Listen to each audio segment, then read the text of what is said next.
The 30 Years' War, fought between 1618 and 1648, was one of the most devastating conflicts in European history. What began as a religious struggle within the Holy Roman Empire escalated into a continent-wide catastrophe. Millions of lives were lost, entire regions depopulated, and the social and economic fabric of Europe was shattered.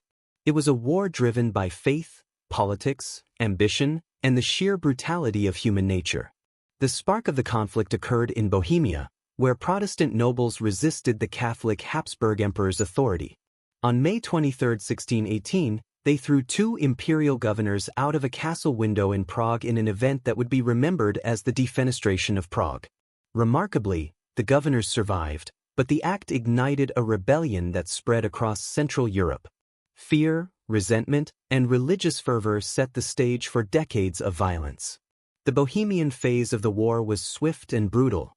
Imperial forces, led by generals loyal to the emperor, crushed the Protestant rebels at the Battle of White Mountain in 1620. Executions followed, with the heads of rebel leaders displayed in Prague as a warning. Churches were seized or destroyed, and Protestantism was harshly suppressed in Bohemia. Yet the victory did not bring peace, it merely intensified animosities and set a precedent for mass violence. The Danish intervention began in 1625 when King Christian IV of Denmark, a Protestant, entered the war to support his co-religionists. His campaign initially promised hope but ultimately ended in failure. Imperial armies, under the command of Albrecht von Wallenstein, defeated the Danes at Lutter and Dessau. Denmark was forced to retreat, leaving widespread destruction in its path. Villages burned, crops seized, and civilians caught in the crossfire faced hunger and disease. The suffering of ordinary people was immense. Soldiers, often unpaid, lived off the land. Villagers were looted, homes destroyed, and families torn apart. Plague and famine followed in the wake of the armies. Entire regions of Germany were depopulated, some areas lost up to a third of their population. Communities were abandoned, churches left in ruins, and the landscape became one of death and despair.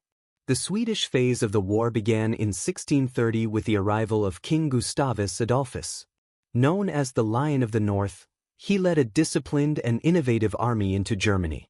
His victories at Breitenfeld and Lech restored hope to the Protestant cause. Gustavus introduced new tactics, combining mobility, artillery, and infantry coordination in ways unseen before. However, his death at the Battle of Lutzen in 1632 shocked Europe. Though the Protestants continued to fight, the war's brutality intensified. Meanwhile, Catholic France, under Cardinal Richelieu, entered the conflict on the Protestant side, not out of faith, but to counter the Habsburgs' power. This added another layer of complexity, transforming a religious war into a political struggle for dominance. Battles now stretched across the Rhineland, Bavaria, Saxony, and beyond. Cities were besieged, forts taken and retaken, and alliances shifted constantly. Mercenary armies, motivated by pay rather than loyalty, roamed the countryside, leaving destruction in their wake. Civilians bore the heaviest burden. Peasants fled into forests or hid in abandoned towns, only to find the same horror elsewhere. Starvation was common as armies confiscated food, and plagues spread with alarming speed. Chroniclers describe villages emptied of life, livestock stolen or dead, and fields untilled. Children went hungry, parents despaired, and communities were fractured. The psychological trauma endured for generations. Sieges were particularly brutal. Cities like Magdeburg and Heidelberg faced total destruction.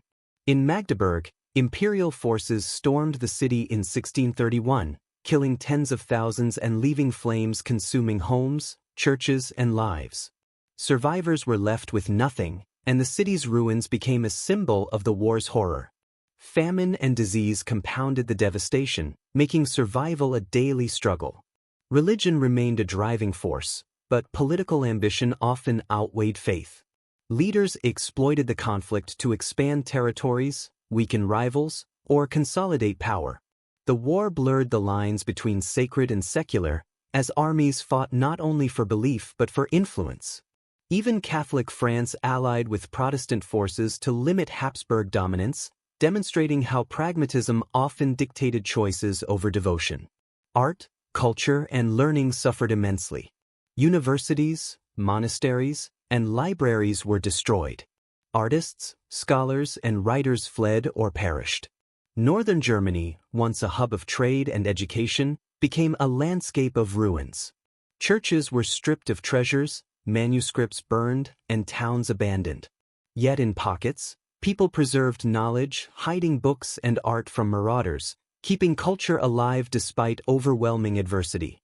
The war also introduced innovations in warfare. Armies became more professional, organized, and deadly. Artillery was refined, infantry tactics improved, and generals like Gustavus Adolphus pioneered combined arms strategies. Yet despite these advances, war remained indiscriminately cruel, and civilians suffered as much as soldiers. Every victory was measured in both bloodshed and fear. By the 1640s, Europe was exhausted. Continuous fighting, famine, and disease left the continent weary. The negotiations that led to the Peace of Westphalia in 1648 were long and complex, involving diplomats from all sides. The treaties recognized the sovereignty of individual states within the Holy Roman Empire, allowed rulers to choose their religion, and redrew political boundaries. It was a new order for Europe, one intended to prevent a repeat of such widespread devastation. But the human cost of the 30 Years' War was staggering.